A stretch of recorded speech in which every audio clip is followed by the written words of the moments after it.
Olá pessoal, aqui é o Danilo Gonçalves, mais uma vez descomplicando os cálculos penais para vocês.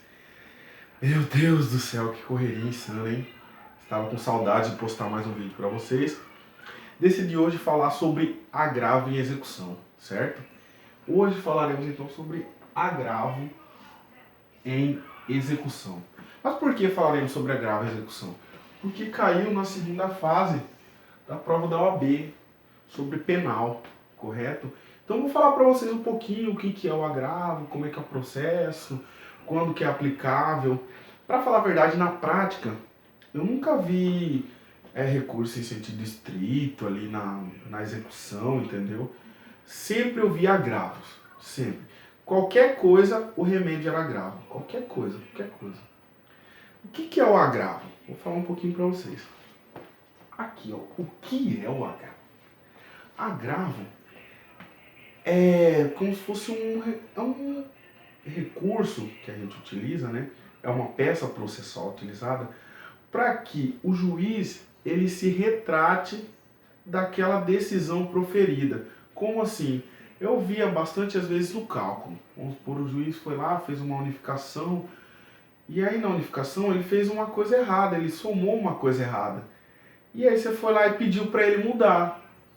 Só que ele não mudou. Ele falou, não, eu não errei. E aí, esse agravo, você vai lá e faz o seguinte, ó juiz, a gente entende que o senhor errou. O senhor vai mudar? Se o senhor não mudar, se o senhor entende que o senhor está correto, então sobe o processo para a segunda instância. Funciona mais ou menos nesse sentido. Então, às vezes um cálculo que estava errado, uma unificação que estava errado, ou algo que o advogado considerou que estava errado, e ele pediu para que o juiz mudasse e o juiz não mudou, aí você vai lá e monta um agravo para que ele se retrate ou para que suba esse processo para que outras pessoas olhem, no caso outras pessoas a segunda instância, beleza? Bom, quem que pode peticionar? Quem pode peticionar? Quem pode peticionar com agravo é o advogado, ou o Ministério Público, ou a Defensoria Pública, todos esses podem peticionar.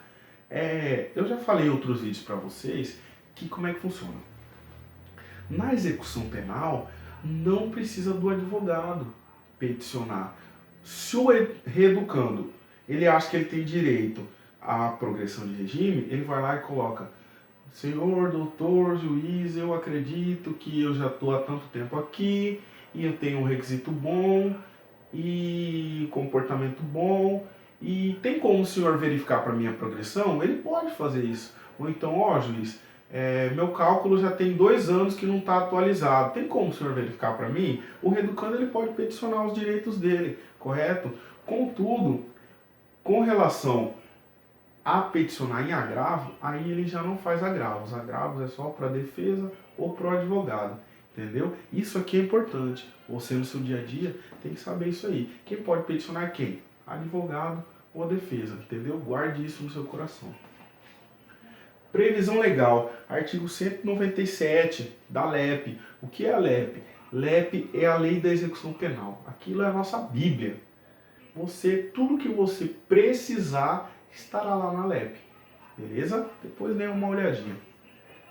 Bom, caiu na segunda fase da OAB, né? Então, é uma matéria de relevância o agravo em execução. E o que acontece? Eu vou explicar para vocês esse processual, certo?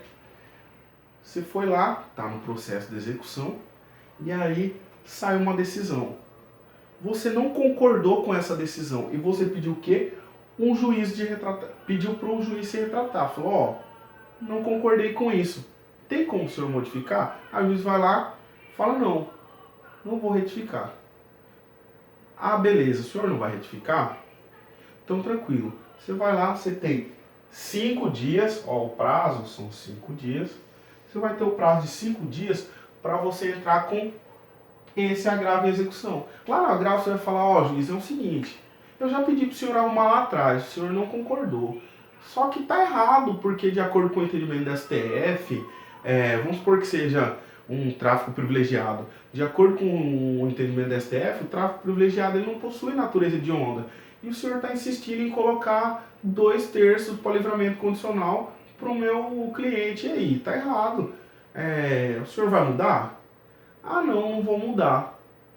Então, beleza, o senhor não vai mudar, só que sobe o processo. Lá no final, você vai falar, ó, solicito que aconteça o juízo de retratação da decisão assim assado, no que diz respeito ao afastamento da hediondez do tráfico de drogas privilegiado. Aí, caso o senhor não entenda que seja afastada a hediondez, solicita-se que o processo suba para a segunda instância para que o tribunal possa avaliar. Então você já faz esses 2 pedidos lá no final. E aí, se for a defesa que fez, a acusação vai ter o mesmo período para fazer as contrarrazões. Se a acusação não fizer, o processo vai subir do mesmo jeito.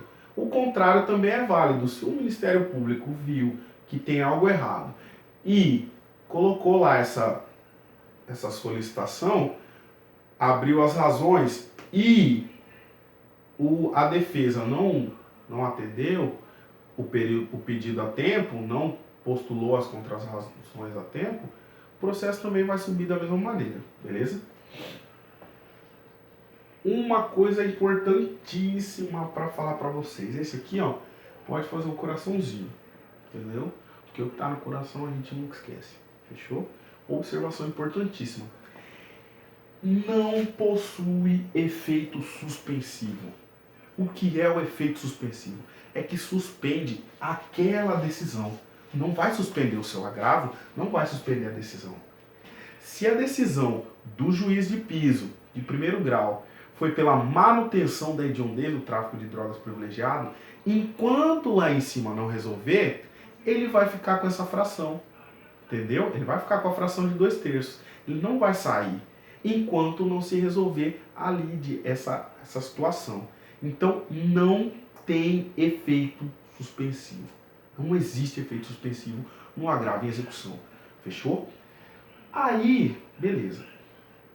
O juiz não retratou. Subiu. Lá em cima, vamos supor que também não retratou. Também não retratou. Falou, não, lá embaixo tá certo. Aí vai só subindo até chegar lá em cima. Beleza? Até alguém verificar essa situação, verificar essa questão do tráfico de drogas privilegiado. Mas isso daí é um exemplo, assim, bem alheio, porque hoje em dia já tem entendimento de que não é hediondo mesmo. O STF, a partir de 2016, ele teve esse entendimento de que não é. Vou ainda fazer uma videoaula para vocês sobre tráfico de drogas privilegiado. Só para esclarecer um pouquinho para vocês o que é, o que não é, porque às vezes dá dúvida, né? O que é um tráfico de drogas privilegiado? É o cara ter o privilégio de traficar? Não viaja. Beleza?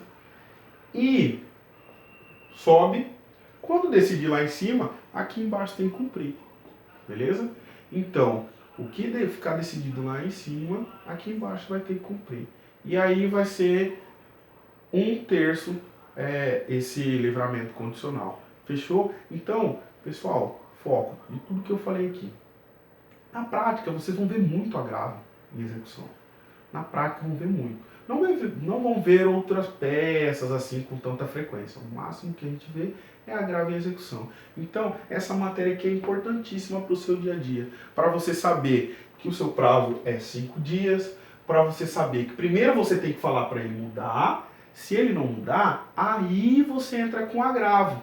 Porque a matéria tem que ser debatida primeiro para ir para um agravo. Você não vai debater já. Não, primeiro você vai falar, ó, juiz, está errado. Aí o juiz vai falar, não está errado. Aí que você debateu essa primeira vez que você vai entrar com o agravo. Então a matéria tem que ser discutida, correto? A matéria tem que ser discutida. Então não esqueçam que a matéria tem que ser discutida. E aí, nessa segunda fase da OAB, se você tivesse visto essa aula, né? Se eu tivesse dado essa aula antes, você iria destruir nessa prova. E ó, melzinho na chupeta. Fechou? Então, quem gostou, curta, compartilha, siga a página aí, ative o sininho. Qualquer dúvida é só mandar a dúvida, a sugestão e tudo mais. Espero fazer vídeos com mais frequências. Além disso, eu montei um material bem bacana, prático, sobre a execução penal, explicando o que é cada coisa ali no cálculo, como é que você faz, o que uma coisa ali vai modificar no cálculo lá embaixo, enfim. Fiz um material desse, quem quiser pode me solicitar por e-mail também, beleza? Muito obrigado e até mais. Tchau para vocês.